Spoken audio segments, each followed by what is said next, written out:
रात्री ना स्वयंपाक करायला खूप लेट झालं आणि मला कंटाळा पण आला होता. म्हटलं जाऊ द्या, रोजच काम आहे, काम काम आणि घरामध्ये जरा काम चालू आहे, त्याच्यामुळं मग करायचा पण कंटाळा आला होता. लेट पण झालं होतं आणि मुलं आली होती ट्युशनहून. आल्याच्यानंतर बोलली स्वयंपाक केला नाही का? म्हटलं आता करते.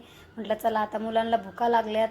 आणि नंतर मुलगा बोलला की खिचडीच बनव आपल्याला. म्हटलं नको, आता खिचडी नको बनवू, अगोदर मी पीठ भिजून ठेवलेलं आहे, तर खिचडी नको करायला, मग परत सकाळी करा. त्यासाठी म्हटलं चपात्याच करून घेते पटकन.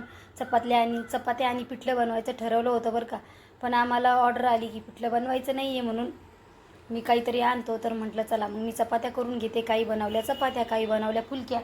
आता चपात्याला किती पण तेल लावलं तर मस्त फुगत नाही बरं का. आणि फुलकी बघा बिना तेलाची किती किती मस्त टम्म फुगली.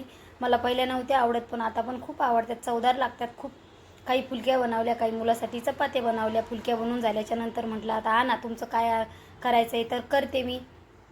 आणि म्हटलं कंटाळा आला तरी आपल्यालाच करणं आहे, टाईम झाला तरी आपल्यालाच करणं आहे. चपात्या वगैरे सगळं करून घेतलं. मग नंतर मग कांदे बिंदे कापून घेऊया. आता कांदे भरपूर दिसले, तुम्हाला कळालंच असं काय बनवत आहे म्हणून. 4-5 कांदे कट करून घेतले. म्हटलं तोपर्यंत मला बोलले कांदे कट करून ठेव, मी लगेच येतो.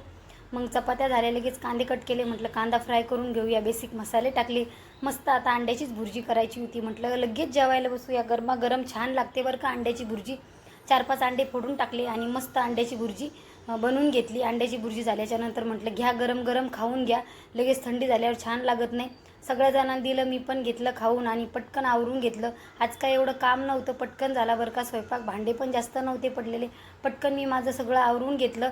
आणि मुलीला बोलत होते की जेवून घे पटकन, तुमचा उद्या एक्झाम आहे. आणि सकाळी मग मी लवकर उठले, मी माझं लवकर आवरलं.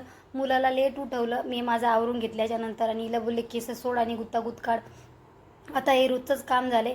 आणि लगेच तिच्या वेण्या बांधून घेतल्या, तिनं गुत्ता काढून घेतले. मुलाचं आवरत होतं.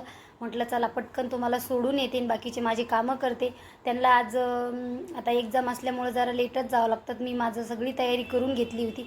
तर मुलाची तयारी झाल्यावर म्हटलं तिथून आल्यावर थोडंफारच काम राहतं. स्वतःचं आवरलं तर पटकन काम होते घरातलं, स्वतःचं जर आवरलं नाही तर मग सगळं पटपट होत नाही आहे. मी माझं आवरून घेतलं, मुलाचं पण आवरून घेतलं. मुलाचं आवरून घेतलं. मुलीच्या वेण्या घालायला पटकन होतात, जास्त वेळ लागत नाही. वेण्या वगैरे घातल्या. म्हटलं चला पटकन नेऊन घालूया वेळ व्हायच्या अगोदर. तसं तर लवकरच गेलो होतो, टायमावरच नेऊन सोडलं. पटकन तिच्या वेण्या वगैरे घातल्या. थोडंफार त्याला खायला बिलं दिलं. म्हटलं थोडं खाऊन जा, एक्झाम चालू आहे तर थोडंफार एक्झाममध्ये पण मन लागलं पाहिजे. तर खातच नाही, पण जबरदस्ती थोडंफार बिस्किट वगैरे मी देत असते खायला. मुलं नको नको बोलतात, तर बिस्किट दिलं की खाता, दूध वगैरे नाही जात पिऊन. मग वेण्या वगैरे बांधल्या आणि पटकन रेडी झाले, बॉटल वगैरे भरले. आता काही टिफिन द्यायची गरज नाही, लगेच नेऊन सोडलं. आजच्यासाठी एवढंच, उद्या भेटूया आता.